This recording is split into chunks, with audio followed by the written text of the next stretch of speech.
Embora haja número regimental, há uma deliberação para Boa noite. Agora a sessão virtual do Congresso Nacional, a parte da Câmara dos Deputados. roubada dos vetos. Então, essa presidência decide adiar para amanhã às 15 horas a sessão e fica, consequentemente, cancelada a sessão da Câmara dos Deputados, que estava convocada para amanhã às 15 horas.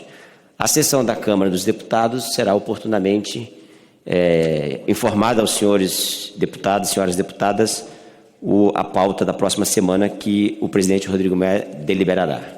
Está encerrada a sessão, está adiada a sessão para amanhã, 15 horas, aqui nesse plenário.